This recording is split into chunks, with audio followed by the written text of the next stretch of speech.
चलो हम लोग जय रावण का नाम लिख के स्टार्ट करते हैं। जय रावण।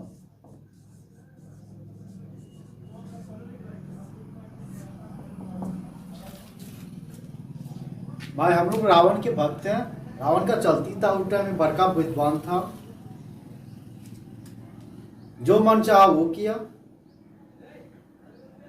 नींद लगल है, सूरज को बोल देता था डूबल है, सोने दो हमको। बेचारा को डूबे रहना पड़ता था। पंडित आया, हाथ देखा, बोला आपका गला खड़ा है, सब गला खुलाओ, बांधो बांधो। तो नक्षत्र खराब है, सबको बांधो। आपका लक्ष्मी खराब है, लक्ष्मी को बुलाओ, बांधो सबको। भाई रावण का चलती था उस टाइम में। राम आदर्शवादी पुरुष थे। मैं उनको प्रणाम करते हुए बोलता हूं कि हमसे जुड़े जितने लोग हैं सब राम को तो मानते हैं, लेकिन जीवन शैली रावण वाला चाहते हैं। हमसे जुड़े जितने लोग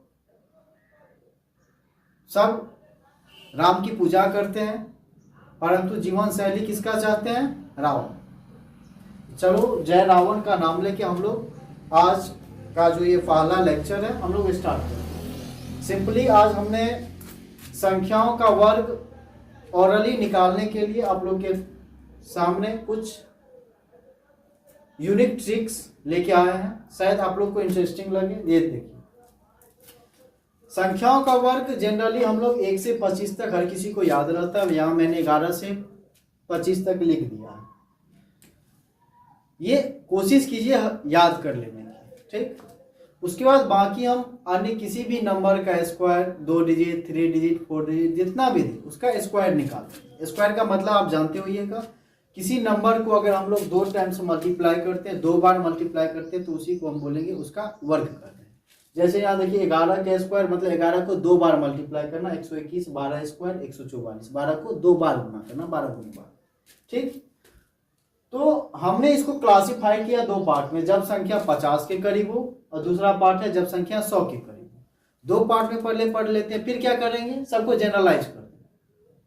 सभी नंबर का आप स्क्वायर एक तरीके से निकाल पाओगे। तो पहले ये दोनों अलग अलग करके सीख लेते हैं, फिर सभी को जनरलाइज करते हैं। जिसमें पहला टॉपिक मेरा क्या था, जब संख्या 50 के करीब। ध्यान से देखिए, जब संख्या 50 के करीब यानी 50 से कुछ कम या कुछ अधिक हो, तो सबसे पहला स्टेप 50 से जितना अधिक या कम रहेगा, 50 से जितना अधिक या कम रहेगा उसका हम लोग वर्ग निकालेंगे, और वर्ग निकालकर परिणाम में 2 अंक लिखेंगे। अगर 2 अंक से ज्यादा रहा तो लिखेंगे 2 ही अंक, और तीसरे अंक को अगले स्टेप में जोड़ना, उसको हासिल रख लें। अगर 2 अंक से कम रहा तो पीछे हम लोग 0 लगाकर पूरा कर देंगे। दूसरा स्टेप 50 से जितना अधिक रहे उसको 25 में जोड़ना है, और अगर 50 से कम संख्या रहे तो 25 में घटाना। चलिए अब एक उदाहरण से हम इन सभी प्रोसेस को समझते हैं।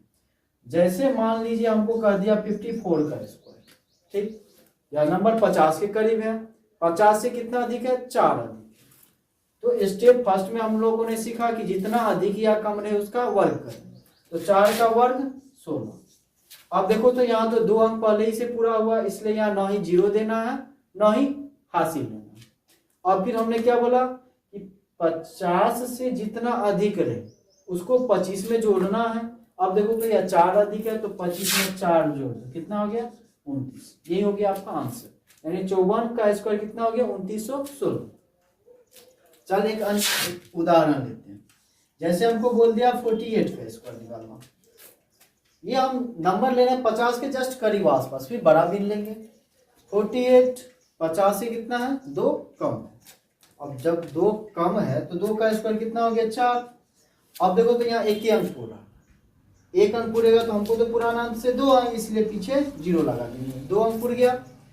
अब ये नंबर जो है वो 50 से कम है। जब 50 से कम रहता तो क्या करते हैं, 25 में हम लोग घटाते, तो 25 में से 2 गया कितना, 2304। आपका आंसर आ गया। अब थोड़ा बड़ा करके लेते हैं।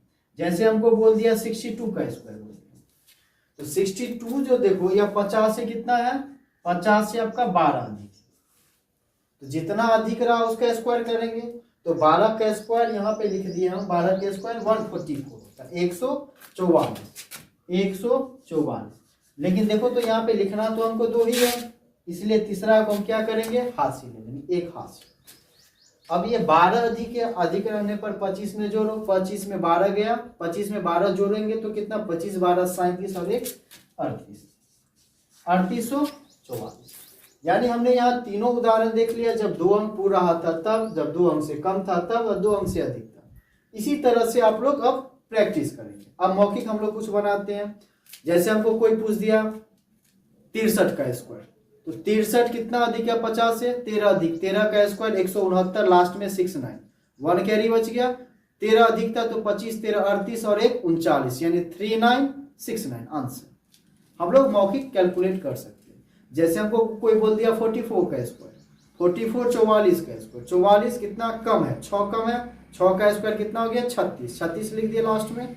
उसके बाद 6 कम है तो 25 में से 6 गया 19, 1936। तो हम लोग ऐसे निकाल सकते हैं ऑर्डर।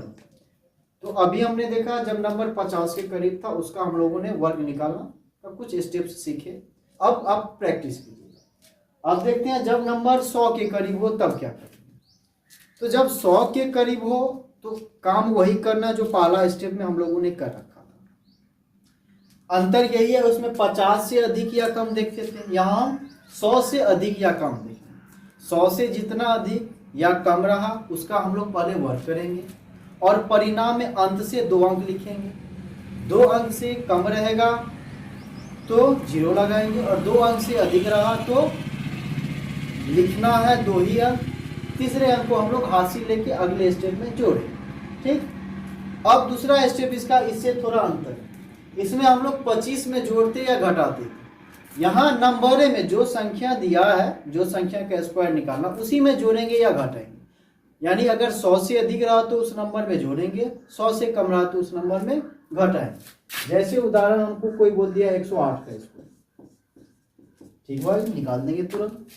108 जो है वो 100 से 8 अधिक है, 8 अधिक है, जितना अधिक रहा उसका स्क्वायर करेंगे। 8 का स्क्वायर 64, यहाँ 2 अंक ऑलरेडी पूरा हुआ है, छोड़ देंगे। अब 108 जो है वह 100 से कितना 8 अधिक है। अब 8 अधिक है इसलिए 108 में 8 जोड़ेंगे, 108 में 8 जोड़ेंगे तो कितना 116। अब देखिए इस सब का स्क्वायर का आवश्यकता आपको जब ये चक्रवृद्धि ब्याज बनाइएगा वहां सब पड़ेगा। वहां क्वेश्चन रहेगा यदि 5000 रुपया को 8% चक्रवृद्धि ब्याज की दर से 2 वर्षों का चक्रवृद्धि ब्याज क्या है, तो वहां फॉर्मूला अप्लाई करेंगे, A बराबर P into 1 plus R by 100 का पावर n के जगह 2 वर्ग दीजिएगा तो वहां स्क्वायर करना पड़ जाएगा। इसलिए ये सब वर्ग निकालना अब ये सीख लीजिए। ठीक, अब एक अधिक वाला लिए एक कम वाला ले लेते हैं।